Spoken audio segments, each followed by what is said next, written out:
मंदिर में दर्शन करने पहुंचे। और ब्रेक से पहले मैंने आपको बताया किस तरह से मुंबई में बुर्का ना पहनने की वजह से रूपाली नाम की लड़की का गला काट दिया गया। और अब एक और बड़ी खबर है, तेलंगाना के मतलब हैदराबाद से बहुत बड़ी खबर है। दुर्गा पंडाल में तोड़फोड़ किया, बुर्का पहने महिलाओं पर आरोप है, उनको अब गिरफ्तार कर लिया गया है। वो तस्वीरें भी एक बार आपको दिखा देते हैं। नवरात्र के दूसरे दिन ये तस्वीरें आई है, दुर्गा पंडाल में तोड़फोड़ की खबर है। जो सिंहमुख होता है शेर, उसमें उसको खंडित किया गया। ये देखिए आप, दुर्गा पंडाल, आप सोचिए नवरात्र में दुर्गा पंडाल में तोड़फोड़ की गई है। ये देखिए आप, वो तस्वीरें में आपको दिखा रहा हूं। सिंहमुख को खंडित किया गया। बुर्का पहने 2 महिलाएं हैं जिन पर यह आरोप है, उनकी भी तस्वीर आ गई। वो तस्वीर भी एक बार दिखा दीजिए भाई, क्योंकि दुर्गा पंडाल में तोड़फोड़ की गई है, सिंहमुख को तोड़ने की कोशिश की गई है। यह हैदराबाद से बड़ी खबर है। और ये देखिए आप, दुर्गा पंडाल में नवरात्र के दूसरे दिन, और इस मामले में इन दोनों पर आरोप है। बुर्का निशी 2 महिलाएं, इनको पकड़ लिया गया, गिरफ्तार कर लिया गया। ये हुआ ये कि ये जो है किसी हथियार के साथ दुर्गा पंडाल में घुसी, वहां पर इन्होंने तोड़फोड़ करने की कोशिश की। रोकने पर इन्होंने, जिन लोगों ने रोका उन पर अटैक कर दिया। और ये नवरात्र के दूसरे दिन इस तरह से ये बुर्का निशी 2 महिलाएं गिरफ्तार की गई हैं। और यहां पर आप देख रहे हैं किस तरह से दुर्गा पंडाल में तोड़फोड़ की खबर है। चलिए लौटते हैं पीएफआई की डिबेट पर। मेरे साथ बहुत बड़ा पैनल है। 2047 के गजवा प्लान पर स्ट्राइक है क्या? पीएफआई के टुकड़े टुकड़े, किसके जिगर के टुकड़े? अश्विनी जी, आरएसएन सिंह हैं, तारिक फतेह साहब हैं, जवाद भाई हैं और साथ सैयद जवाद हैं और शिवम जी है। पहले आरएसएन सिंह, मैं आपसे शुरू कर रहा हूं। इसको क्या, मैं इसमें 2 महीने पहले प्रधानमंत्री नरेंद्र मोदी पर हमले का plan, Phulwari Sharif terror module, आतंकी संगठन से कनेक्शन, हर दंगों में नाम, प्लान और भी बड़ा था क्या इनका? आरएसएन सिंह, देखिए इसके बारे में हम लोग को तो मालूम था। आप ही के चैनल पे कई बार आपके साथ भी डिबेट हुआ है, और आज से नहीं, कई मतलब मेरे ख्याल में 4-5 साल से तो बहुत पुरजोर तरीके से इस पर डिबेट हो रहा था। लेकिन क्या है कि हमारी जो आम भावना जो है वो इस तरह की थी कि जो दक्षिण भारत है वहाँ के लोग बहुत सोबर सुसंस्कृत होते हैं, तो हमने कभी ये फोकस ज़्यादा कश्मीर को लेके था और कुछ और इलाकों में जहाँ पे ये रेडिकलाइज लोग पाए जाते हैं। लेकिन बहुत कम लोग इस बात को समझते थे कि दक्षिण भारत में रेडिकलाइजेशन बहुत पहले से है sir, much before Kashmir, much before rest of India. 1921 का वो मोपला रिबेलियन नाम लोग भूले, वो Khilafat movement as part of caliphate movement. Sir एक दिन में एक ही जगह पे 38 लोगों का सर तन से जुदा किया गया था सर। उसमें कम से कम 1 लाख से ज्यादा हिंदुओं का पलायन हुआ था sir. It was a big exodus that time. और इसके बारे में ना आपके इतिहासकारों ने बताया, सबको मालूम है। लेकिन आप एनी बेसेंट को पढ़ लीजिए, बाबा साहब अंबेडकर को इसके बारे में पढ़ लीजिए, तो वो वहां पे आप सोचिए कि हिंदुस्तान में बैठा हुआ वो भी दक्षिण भारत में, वहां का मुसलमान परेशान है कि तुर्की का खलीफा चला गया। अरे क्या ना तुमसे कोई खून का रिश्ता, ना किसका, मतलब किस चीज का रिश्ता। अब वो चीज कभी रुकी नहीं, वो चलता रहा। और फिर 1970 के दशक में जब इन शेखों के पास तेल वेल आ गया तो इनका दिमाग और भी खराब हो गया। वहां से ये चली है। आपका जो माओइस्ट कॉरिडोर है, it took the eastern route, from Tirupati to Pashupati, but this has taken the western route from Kerala to Tamil Nadu to Karnataka to Goa to Maharashtra to Rajasthan to new Delhi, Shaheen Bagh, और फिर फुलवाड़ी शरीफ, और फिर जिसका आपने कहा असम में, ये सब अलकायदा के हिस्से हैं। और अभी आपके चैनल पे वो AMIM का कोई था शायद, तो मैं बता दूं कि यूं ही नहीं बिहार चला गया था AMIM। अगर आप बेगूसराय से पूर्व की तरफ जाएं तो जैसे जैसे मुस्लिम कंसंट्रेशन बढ़ती है, वो उन्हीं इलाकों में इन्होंने वो सीट ये किया। और ये किसको नहीं मालूम कि ये पैन इस्लामिक सोच के लोग हैं, और 5 सीटें जीती। तो अगर अमित शाह वहां पर गए उस इलाके में तो कोई उसकी वजह होगी। और आपको एक और मैं बात बता दूं, शायद लोगों को इनकी PFI कि इनरोड्स पॉलिटिक्स में यहां तक पहुंच गई है कि ये सरकारें गिरा सकते हैं और बना सकते हैं। और अभी फिलहाल किसी एक राज्य में सरकार बदली है, मेरा अपना मानना है कि उसमें पीएफआई का बहुत बड़ा हाथ था।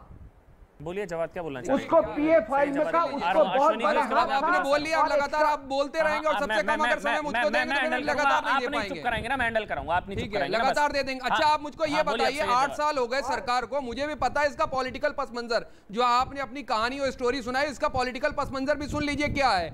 गुजरात के अंदर चुनाव है, उसके बाद तेलंगाना के अंदर भी चुनाव है, कर्नाटक के अंदर भी चुनाव। अब इनको खामोश कराइए, मैं निरंतर लगातार खामोश सुन रहा था। अब आप बताइए 2016 के अंदर जब नोटबंदी करी गई थी और यहाँ के सरकार को देश की जनता से प्रॉमिस करा था कि टेरर फंडिंग के खिलाफ हमने जो है कमर तोड़ कार्रवाई कर दी। ये अब आप इनको खामोश करवाएंगे नहीं करवाएंगे? क्योंकि मैं चुनाव नहीं होते तो ये नहीं आपको निरंतर बात करूंगा। मैं आपको बता रहा हूँ, गुजरात के अंदर भी चुनाव है, तेलंगाना के अंदर भी चुनाव है, कर्नाटक के अंदर भी चुनाव है। सुन लीजिए चुनाव का 10 सेकंड 15 सेकंड 20 सेकंड मुझे अनइंटरप्टेड देंगे नहीं देंगे? सबको आप अगर वक्त दे रहे हैं तो मुझको वक्त क्यों नहीं देंगे?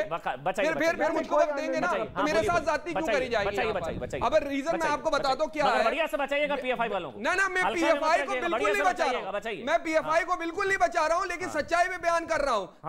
8 साल हो गए केंद्र सरकार के अंदर, आपके पास इतना बड़ा इनपुट होने के बावजूद आपने कार्रवाई क्यों नहीं करी? अच्छा सुनिए, जब सुन लीजिए, जब कार्रवाई कर रहे हैं आरोपी, कितने गिरफ्तार हो गए पता है? सर सुन लीजिए करिए, आरोप लगाना अलग बात है और किसी को पहले कहते थे पकड़ो पकड़ो पकड़ो, वो अलग बात है। सुन लीजिए, ये जुगलबंदी है, भारतीय जनता पार्टी और पीएफआई की इस तरीके से जुगलबंदी है। अब आपको बता रहा हूं क्यों। चुनाव के मद्देनजर रखते हो साउथ के अंदर बीजेपी का खाता नहीं खुल रहा है, इसीलिए ध्रुवीकरण जो है, इसीलिए चुनावी ध्रुवीकरण के लिए पीएफआई का भूत दिखाया जा रहा है। मुझे इसको भी बिल्कुल, मैं आपको बता रहा हूं, पीएफआई जो है धर्म से तो लेना देना नहीं है ना, इसका राजनीति, बिल्कुल राजनीतिकरण इसका हो रहा है, राजनीतिक तौर पर राजनीति से प्रेरित होकर के कार्रवाई करी जा रही है, इसको भी हम जानते हैं। टेरर फंडिंग, अच्छा बताइए 2016 में भारत सरकार ने प्रॉमिस करा था, जब हमने नोटबंदी कर दी तो हमने आतंकवाद के खिलाफ कार्रवाई कर दी, हमने आतंकवाद, तो फिर ये टेरर फंडिंग कहां से आ रही है? इसके बारे में देना चाहिए नहीं देना चाहिए? कौन देगा नहीं देगा? नहीं बिल्कुल नहीं, मैं पीएफआई सुन लीजिए ना जो आर्यन सिंह का बात कर रहे हैं, कार्रवाई करो, एक्शन लो, बिल्कुल होना चाहिए, सुनिए मेरी बात, बिल्कुल होना चाहिए, नहीं सीट पर जाके बैठिए, आराम से मेरी बात सुनिए। उनके खिलाफ जल्द से जल्द कार्रवाई होना चाहिए ना। इतना दर्द तो पीएफआई के लोगों को नहीं हो रहा है। मैं बिल्कुल साथ नहीं हूँ, मैं तो केंद्र सरकार के ऊपर सवाल खड़ा कर रहा हूँ। साहब आपने इतनी देर क्यों करी? आप अगर आप सुनिए, भारत सरकार ने टेरर ऑर्गेनाइजेशन माना या नहीं माना? कब मान रहे, कब बैन लगा रहे? मैं तो खुद कह रहा हूं, कब बैन लगा रहे, कार्रवाई कर रहे हैं, बैन कब लगा रहे हैं? अच्छा सुन लीजिए, सुप्रीम कोर्ट के अंदर कौन जाता है? तुषार मेहता जाके कहते हैं कि इसके खिलाफ कार्रवाई नहीं हो सकती। जब आपको केरल सरकार ने और झारखंड सरकार ने जाकर कहा और उसके बाद आकर कहा, मैं निरंतर पीएफआई के बारे में बचा लिया ना जवाब, कट्टर ऑर्गेनाइजेशन जवाब बचा लिया ना भाई। जो लोग इस देश को मुस्लिम राष्ट्र बनाने की कोशिश करते हैं वो भी गलत है, और जो इस देश को हिंदू राष्ट्र बनाने की कोशिश करते हैं वो दोनों ही गलत है। उनको दोनों को कंडेम करना चाहिए। दोनों के अंदर जो है है तो उनके खिलाफ कार्रवाई करना चाहिए। बस मैं वही कह रहा हूं। नहीं इतने तो पीएफआई के लोग नहीं परेशान हो रहे जितने जवाजी परेशान। अश्वनी उपाध्याय आप बोलेंगे, अश्वनी उपाध्याय, उसके बाद शिवम, बस हो गया। अश्वनी उपाध्याय आप बोलेंगे। अश्वनी उपाध्याय, प्लान बहुत खतरनाक था, प्रधानमंत्री पर हमले का प्लान था 2007। क्यों हंस क्यों रहे हैं आप? जब क्यों हंस रहे हैं आप? क्यों हंस रहे हैं? प्रधानमंत्री को मैं बता रहा हूं, पॉलिटिकल इसका रीजन है। जब चुनाव होंगे प्रधानमंत्री को घसीटा जाएगा, बीजेपी को सपोर्ट करने के लिए पॉलिटिकल एंगल बनाया जाता है, उसको बिल्कुल मैं बात करूंगा। क्यों नहीं करूंगा? क्योंकि उसका पॉलिटिकल एंगल समझ गया। पॉलिटिक्स के अंदर इन्वॉल्व होता है। अश्वनी उपाध्याय बोलेंगे, अब आप शांत रहेंगे। सही है, जवाब जितना बचाना था बचा लिया आपने। साउथ को अंदर कितनी फीस मिली है पीएफआई से? पीएफआई के लॉयर हैं, पीएफआई के मेंबर हैं, पीएफआई के लॉयर हैं, तो परेशान हो रहे हैं भाई। आपको थोड़ी ना गिरफ्तार कर रही है, कार्रवाई होना चाहिए। बहुत बड़ी है। पीएफआई पर वार, बिल से निकले गद्दार। पीएफआई पर वार, बिल से निकले गद्दार। ये देखिए कितने आंसू निकल रहे हैं लोगों के। जानते हैं पीएफआई के ऊपर कार्रवाई करने में देर क्यों करी गई? आप बोलेंगे, बस करिए भाई, डिबेट करने दीजिए प्लीज। अश्वनी उपाध्याय जी एक एक करके। अश्वनी उपाध्याय, प्लान बहुत खतरनाक था, डेंजरस था, जो पता लग रहा है। और सर सवाल जो आरएसएन सिंह ने उठाया, इनका नेटवर्क सोचिए सर, कौन सा स्टेट बचा है जहां पर ये नहीं है? मुझे डाउट हो रहा है पड़ोस में नहीं है मेरे। देखिए बिल्कुल नहीं, मैं पीएफआई को बीच में मत बोलिए भैया, बस अब बीच में नहीं बोलेगा, बस अमन जी आपकी बात को जल्द से जल्द कार्रवाई करना चाहिए। बातों से लग रहा है, बस इसलिए कह रहा हूं, बस नहीं बातों से आपके सर्टिफिकेशन की जरूरत नहीं। अब अश्विनी उपाध्याय बोलेंगे, कोई नहीं बोलेगा, बीच में ऑडियो बंद है सबका। अश्विनी उपाध्याय उसके बाद शिवम भाई आपके पास आऊंगा, फिर आरएसएन सिंह। देखिए अमन जी आरएसएन सिंह सर आ रहा हूं, आरएसएन सिंह सर आ रहा हूं, आरएसएन सिंह और अश्विनी उपाध्याय। इसके अलग अलग देखिए पीएफआई ने काम बांट रखे हैं। कुछ लोग गला काटेंगे, कुछ लोग मदरसा चलाएंगे, कुछ लोग मौलवी बनेंगे, कुछ लोग जो है लोगों को जिहाद सिखाएंगे, कुछ लोग फंडिंग लाएंगे विदेशों से, कुछ लोग जाके टीवी पे डिफेंड करेंगे, अपने आप को पीएफआई से अलग भी बताएंगे लेकिन उसको डिफेंड भी करेंगे। अलग अलग इनके तरीके हैं। एक बात जरूर मैं बहुत गंभीरता के साथ कहना चाहूंगा अमन जी, जैसी चर्चा हम आज कर रहे हैं ऐसी चर्चा 10 साल पहले हमने सिमी के बारे में किया। बिल्कुल सिमी के बारे में पूरा नेटवर्क पता चला, सिमी को पकड़ा गया, सिमी बैन हुआ। लेकिन सिमी बैन हुआ तो पीएफआई बन गया। तो क्या केवल बैन करना ही पर्याप्त है? आप पीएफआई बनोगे, बैन करोगे, वो डीएफआई बना लेगा। सरकार का नाम भी बता दिए, कौन सी सरकार ने सिमी को बैन करा था? नाम ले लीजिए, कौन सी सरकार में जो है सिमी बैन हुई थी?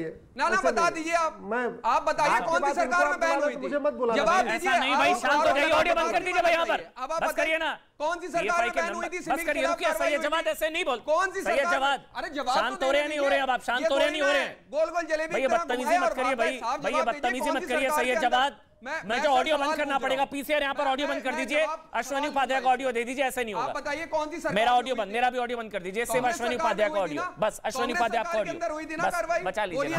किसके पेरोल पर? मेरा अमन जी मेरा ये कहना है अमन जी, मैंने कहा ना अलग अलग तरीके हैं। कुछ जो टीवी पे चिल्ला रहे हैं पीएफआई के पक्ष में, बड़ा सीधा सा बात है, उनका कनेक्शन है कि नहीं है जनता, आपके न्यूज़ 18 के दर्शक देख रहे हैं। तो मेरा ये कहना था, हमने पीएफआई बैन किया और सिमी बैन किया, पीएफआई बना।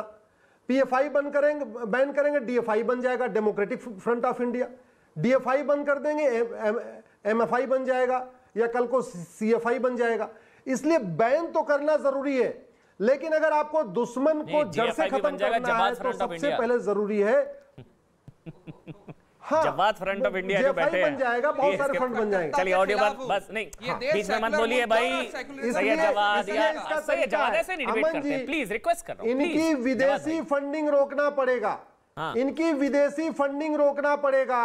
ठीक है, ये फ्री में काम नहीं हो रहा है। इनको 50,000 करोड़ के आसपास खाड़ी देशों से हवाला के जरिए आ रहा है। वो हवाला जब तक नहीं बंद होगा, जो विदेशों से एफसीआरए के जरिए फंडिंग आ रही है, वो फंडिंग नहीं बंद होगी, तब तक इनके पक्ष में लोग लेख भी लिखेंगे, तब तक इनके पक्ष में लोग ट्विटर ट्रेंडिंग भी करेंगे, इनके पक्ष में लोग आके टीवी पे बोलेंगे, क्योंकि इनके पास इतना पैसा है, इनके पास इतने पेड लोग हैं, हर तरीके के पेड लोग हैं। इनके पास पेड एक्टर भी हैं, पेड नेता भी हैं, पेड नौकर साहब भी हैं, पेड लेखक भी हैं, पेड कलमकार भी हैं, पेड यूट्यूबर भी हैं, इनके पास पेड डिफेंडर भी हैं, पेड एक्टिविस्ट भी हैं। इनके पास हर चीज, क्योंकि पैसा इनके पास 50,000 करोड़ के आसपास रहा। इसलिए कह रहा हूं, दुश्मन को जड़ से खत्म करना है, सबसे पहले उसका रसद काटिए, उसकी फंडिंग बंद करिए। हवाला के खिलाफ हवालाबाजों को फांसी देने के लिए कानून बनाना पड़ेगा। जो हवाला से ले या हवाला से पैसा पहुंचाए, जब तक आप उसको फांसी नहीं दोगे और इस एफसीआरए कानून जो 2010 में कांग्रेस ने बनाया आप खत्म नहीं करोगे, इनकी फंडिंग नहीं रुकेगी। इनके नए नए वर्जन आते जाएंगे, नए नए रूप बदलते जाएंगे। इनका काम, इनका जो गलत काम है वो नहीं रुकेगा। फिर आरएसएन सिंह सर आ रहा हूं, बस एक मिनट, क्योंकि शिवम का कमेंट नहीं हो पाया इस टॉपिक पर। शिवम, मेरे को तो नेटवर्किंग का सोचकर हैरान हूं, जो आरएसएन सिंह सर ने कहा पूरे इंडिया में फैले हुए हैं, कौन सा स्टेट छोड़ा है? और नेटवर्किंग सोचिए, एक्टिविस्ट बचा रहे हैं यहीं पर पूरे इंडिया में, मतलब इनका सोचिए, जो कहा यूट्यूबर, इन्फ्लुएंसर, ये सारे बचा रहे हैं। कहां से इतनी फंडिंग है? और प्रधानमंत्री को मारने का प्लान बना लेते हैं लोग पटना में। फंडिंग आप देखिए, अभी जो टर्की में IHH जो एक संगठन है, वहां से PFI के लोग मिलकर आए हैं। एक देश को डिस्टेबलाइज करने के लिए पड़ोसी मुल्क से लेकर तमाम ऐसे मुल्क हैं जो डिस्टेबलाइज करना चाहते हैं, उसी का छोटा रूप जवाद है। अब ये PFI का अपने आप को बताएं ना, बात अलग है, लेकिन क्या पता नोएडा पुलिस भारी खड़ी हो, 242 आज गिरफ्तार हुए हैं, 243 ये होंगे शायद, इसीलिए इनको इतना दर्द हो रहा है। तीसरी बात, ये कहते हैं कि ये भारतीय जनता पार्टी हिंदू मुस्लिम करना चाहती है। अगर भारतीय जनता पार्टी हिंदू मुस्लिम करना चाहती है तो पीएफआई पर छापे मारने की क्या जरूरत है? ऑल इंडिया इत्तेहादुल मुस्लिमीन, जिसके नाम में ही मुसलमान है, एआईएमआईएम, उस पर छापा मारती। बदरुद्दीन अजमल जो खुलकर मुसलमानों की बात करते हैं और हिंदुस्तान के खिलाफ बात करते हैं, एआईयूडीएफ, उस पर मारती। अगर हम बंगाल की बात करें, जो सिद्दीकी हैं, जो इस देश के खिलाफ गाली देते हैं, समझा दूं, ये देखिए, तो उनको मारती ना। एक मिनट शिवम, आप ये जो विंडो है ये समझा देता हूं। एक मिनट शांत, एक मिनट ये तस्वीर बता देता हूं, एक मिनट। ये केरल के कोट्टयम, ऊपर महाराष्ट्र का कोल्हापुर, पटना का बिहार। ये मैंने इसीलिए बोला पीएफआई पर वार, बिल से हमेशा निकलते हैं गद्दार। बिल्कुल, ये जब जब ऐसा होता है, उधर पाकिस्तान की जीत हुई थी तब भी बिल से गद्दार निकले थे, यहाँ पर कुछ लोगों ने जश्न मनाया था। अब पीएफआई पर वार हो रहा है, देखिए सारे सबके चेहरे देखिए, जितने बचा रहे हैं ना, ये जितने बचा रहे हैं, जितने पीएफआई के समर्थन में आग लगा रहे हैं, सड़कों पर उतर रहे हैं ना, सबकी स्कैनिंग, सबको पकड़ा जाना चाहिए, सबका कहीं ना कहीं कॉन्टैक्ट कुछ ना कुछ निकलेगा।